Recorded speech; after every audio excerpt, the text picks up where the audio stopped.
তার মানে আমাদের শিখতে হবে how to write a paragraph, কিভাবে একটা পারফেক্ট প্যারাগ্রাফ লিখতে হয়। কারণ ঢাকা ভার্সিটিতে আপনি একটা প্যারাগ্রাফ লেখার জন্য 1 পেজ জায়গা পাবেন, ওই জায়গার মধ্যে কিভাবে আপনি একটা বেস্ট প্যারাগ্রাফ লিখতে পারেন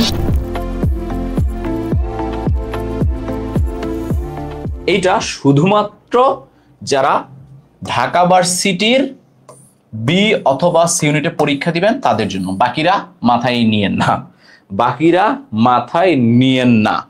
শুধুমাত্র ঢাকা ভার্সিটির বি অথবা সিতে যারা পরীক্ষা দিব তাদের জন্য রিটেন পার্ট। কথা বুঝতে পেরেছেন? এই ক্লাসগুলো আমি যখন নিব তখন যারা ঢাকা ভার্সিটির বি অথবা সি ইউনিটে পরীক্ষা দিবেন তাদের দেখার দরকার নেই, শুধু শুধু সময়টা নষ্ট হবে ভাইয়া, আপনার দেখার দরকার নাই। শুধুমাত্র যারা ঢাকা ভার্সিটির বি অথবা সি ইউনিটে পরীক্ষা দিব তাদের জন্য এই পার্ট। এই রিটেনে কি আসে?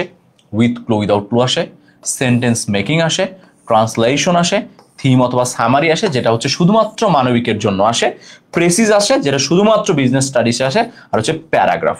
এর মধ্যে আমরা যদি বিগত বছরের কোশ্চেন অ্যানালাইসিস করি আমাদের প্যারাগ্রাফ একটা থাকছেই মাস্ট। বুঝতে পেরেছেন? ওইটার জন্য আমাদের কিছু টেকনিক ফলো করতে হয়, কিছু ওয়ে ফলো করতে হয়, সেই সিস্টেমগুলো আমি দেখাই দিব। কথা বুঝতে পেরেছেন? সেকেন্ড, তারপরে যেটা সবচেয়ে বেশি পরীক্ষা আসতেছে সেটা হচ্ছে সেন্টেন্স মেকিং রিটেনের জন্য। এখন এই সেন্টেন্স মেকিংটা শেখার জন্য আমাদের পারতে হয় হচ্ছে ফ্রি হ্যান্ড রাইটিং। ওই ফ্রি হ্যান্ড রাইটিং পারার জন্য আমাদের যে জিনিসটা পারতে হয় তার নাম হচ্ছে ট্রান্সলেশন। তার মানে এইখানে আমি যদি গুরুত্বের দিক দিয়ে বলি সবচেয়ে বেশি গুরুত্বপূর্ণ প্যারাগ্রাফ, সেন্টেন্স মেকিং এবং ট্রান্সলেশন। আমরা বাকিগুলোর উপরেও ক্লাস করব, বাট আমাদের সব থেকে বেশি ফোকাস থাকবে এই 3টা জিনিসে। কারণ এই 3টা জিনিস যদি আমি পারি আমার মার্কস ক্যারি করার বা চান্স পাওয়ার সম্ভাবনা অনেকটাই বেড়ে যাবে। কথা বুঝতে পেরেছি? আবারও বলছি, যারা নার্সিং এ পরীক্ষা দিব তাদের জন্য এটা না, যারা মেডিকেলে পরীক্ষা দিব তাদের জন্য এটা না, যারা সেকেন্ড টাইমের হিসেবে পরীক্ষা দিব তাদের জন্য এটা না।